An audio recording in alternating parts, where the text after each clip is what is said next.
নমস্কার বন্ধুরা, মাই কিচেন কর্নারে আবারও একটা নতুন পর্বে আপনাদের সবাইকে স্বাগত। দেখতে দেখতে বড়দিন এসে গেল, আর বড়দিনের কেক মানেই প্লাম কেক। তো আজকে আমি প্লাম কেকের রেসিপিটাই শেয়ার করব, যেটা আমি বানাবো একদম ঘরোয়া জিনিস দিয়েই, মানে বাড়িতে থাকা উপকরণ দিয়েই আজ আমি কেকটা বানাচ্ছি। তাও আবার মাইক্রো ওভেন ছাড়া গ্যাস ওভেনেই এই কেকটা আমি বানাবো। তো আসুন দেরি না করে শুরু করা যাক আজকের ভিডিও। প্রথমেই আমাদের কেক টিনটা রেডি করে রাখতে হবে। যদিও এর কাজটা অনেক শেষের দিকে, তবুও আমি প্রথমেই এই কাজটা করে রাখবো। কিছুই না, কেক টিনে বাটার পেপার লাগানোর জন্য অল্প তেল ব্রাশ করে নিলাম। সাথে পাত্রটার গায়েও অয়েল ব্রাশ করে নেবেন বন্ধুরা, কারণ কেকটা বার করতে সহজ হয়। তারপর বাটার পেপার নিচে আর সাইডেও লাগিয়ে নিলাম। এবার গ্যাসের দিকে চলে যাব। তার জন্য গ্যাসে কড়া বসিয়ে দিয়েছি, গ্যাস অন করে হাফ কাপ চিনি কড়াতে দিয়ে দিলাম। লো ফ্লেমে রেখে চিনিটা গলিয়ে নিতে হবে।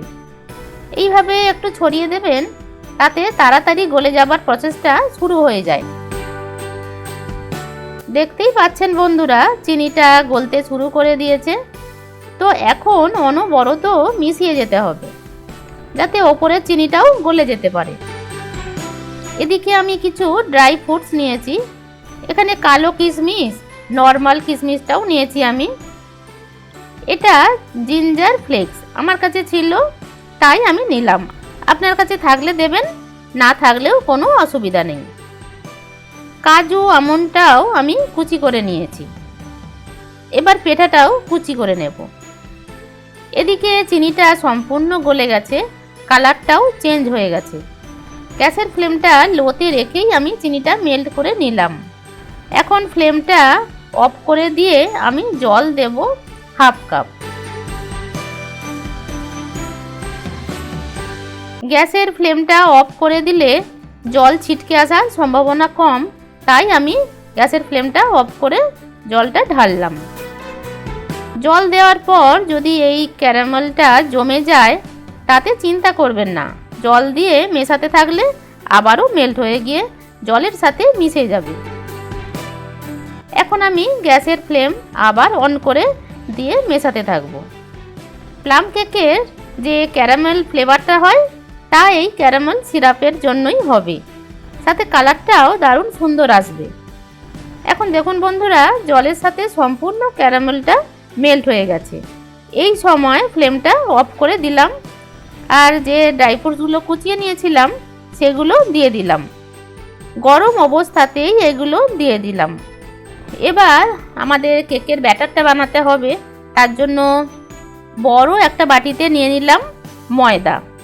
এখানে আমি 1.5 কাপ ময়দা নিলাম, আর তাতে দিলাম 1.5 টিস্পুন বেকিং পাউডার, আর বেকিং সোডা দিয়েছি হাফ টিস্পুন। এগুলো আমি একসাথে চেলে নেব। 2 থেকে 3 বার ময়দাটা চেলে নিলে এই বেকিং পাউডার আর বেকিং সোডাটা ভালোভাবেই কিন্তু ময়দার সাথে মিশে যাবে। ময়দার ভেতরে একটা এয়ারের সৃষ্টি হবে, তাতে কেকটা ফ্লাফি হতে সাহায্য করবে।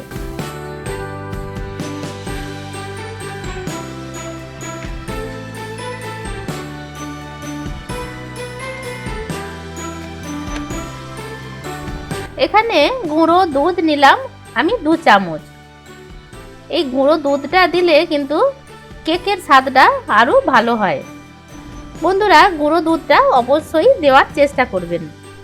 তো এটা মেশানো হয়ে গেছে, আমি এটা সাইডে রেখে দিয়ে অন্য একটা বাটি নিয়েছি, আর তাতে দিয়ে দিলাম হাফ কাপ দুধ, আর 1/4 কাপ রিফাইন্ড অয়েল নিয়েছি, আর তার সাথে দিয়েছি 2 টেবিল স্পুন রিফাইন্ড অয়েল, মানে 1/4 কাপ অয়েল, আবারও তার সাথে 2 চামচ সাদা তেল।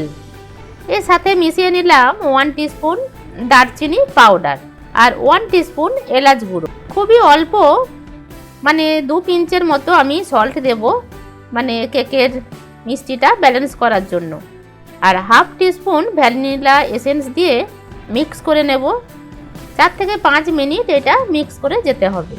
অন্যদিকে আমি গ্যাসে পুরনো একটা কড়া বসিয়ে দিয়েছি, মানে এটা প্রি হিট করার জন্য। এতেই আমি কেকটা বানাবো। আর এই কড়ার মধ্যে দিয়েছি একটা স্ট্যান্ড। ঢাকা চাপা দিয়ে আমি 10 মিনিট প্রি হিট করে নেব। আর চাপার মধ্যে যে ছিদ্রটা ছিল সেখানে আমি আটার মণ্ড থেকে অল্প একটু আটার টুকরো নিয়ে আমি এখানে দিয়ে দিয়েছি, যাতে ভেতরের এয়ারটা বাইরে না আসতে পারে। তো এদিকে আমার খুব ভালোভাবে দুধটা আর তেলটা ভালোভাবে মেশানো হয়ে গেছে। আর অল্প অল্প করে ময়দাটা আমি এর সাথে মেশাবো।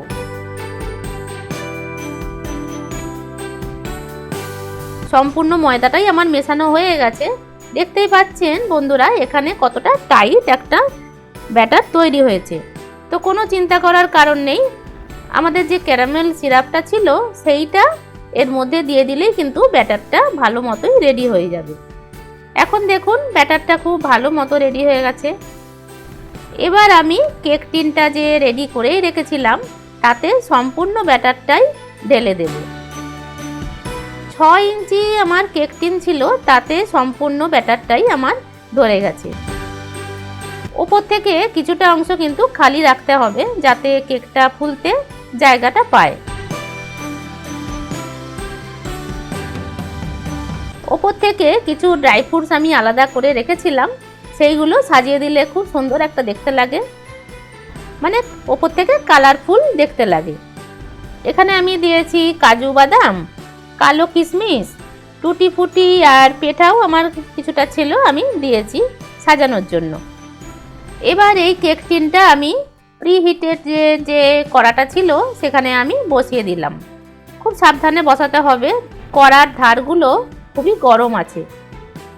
এদিকে এই ঢাকাটা কিন্তু আমার লাগছে না, মানে এই বাটার পেপারটায় লেগে যাচ্ছে, সেই জন্য আমি একটা স্টিলের থালা এর ওপরে বসিয়ে দিলাম।